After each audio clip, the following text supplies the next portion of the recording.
Nakauwi na nga ang Gilas Pilipinas matapos ang kanilang kampanya sa Olympic Qualifying Tournament na ginanap sa Riga, Latvia. At napakainit nga ng pagtanggap ng mga Gilas fans sa pagbabalik ng Gilas Pilipinas.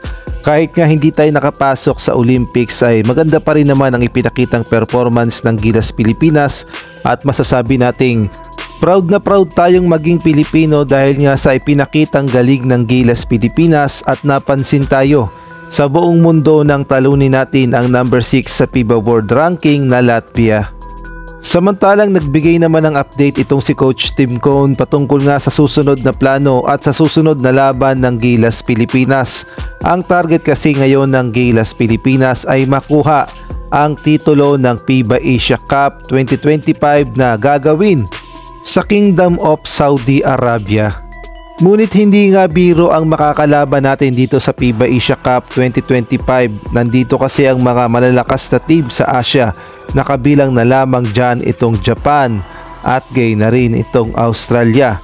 Idagdag mo pa ang lakas ng Lebanon at nandyan din ang mighty Iran at nag-aabang na rin sa Gilas itong New Zealand na makakaharap ng Gilas Pilipinas sa November. Nandyan din ang China at gay na rin ang South Korea na puro shooter. Syempre nandyan din ang The Falcon Jordan at ang Guam na may gustong patunayan. Ngunit ang good news nga sa Gilas Pilipinas ay meron na tayong experience sa FIBA World Cup at gay na rin sa Olympic Qualifying Tournament.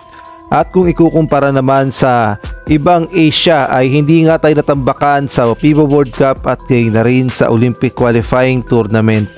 Kung atin kasing titignan halimbawa na lamang dito sa FIBA Olympic Qualifying Tournament, ang Bahrain nga ay nakalaban ng Italy at ang final score 114-53. Samantalang ang Lebanon naman sa FIBA Olympic Qualifying Tournament din to. Nakaharap nila ang Espanya at ang natapos nga ang laban sa final score na 59-104. At nung FIBA World Cup 2023 nakaharap nga ng Lebanon ang Latvia at tinambakan nga sila sa final score na 109-70. Samantalang ang Gilas Pilipinas naman ay tinalo lang ang number 6 sa FIBA World Ranking na Latvia. Kaya naman marami ang nagsasabi na malaki talaga ang pag-asa ng Gilas Pilipinas na makuha ang kampyonato sa FIBA Asia Cup 2025.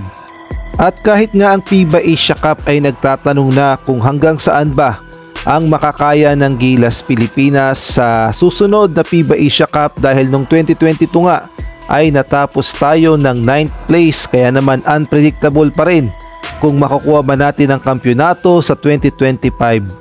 At iba-iba naman ang mga komento ng mga fans. Meron ngang 3rd place, meron daw 2nd place, at meron din naman na makukuha daw ng Gilas Pilipinas ang kampyonato sa FIBA Asia Cup dahil napakaganda daw ng ipinakitang performance ng Gilas Pilipinas sa Olympic Qualifying Tournament. Kaya naman daw paniguradong champion na ang Gilas Pilipinas sa FIBA Asia Cup 2025, lalong-lalo na raw kung kumpleto yung mga player ng Gilas at wala nga daw injured.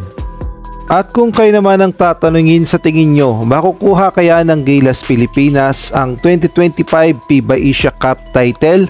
Maaari kayong magbigay ng komento sa comment section. Get it done and we're looking forward to our next trip in November.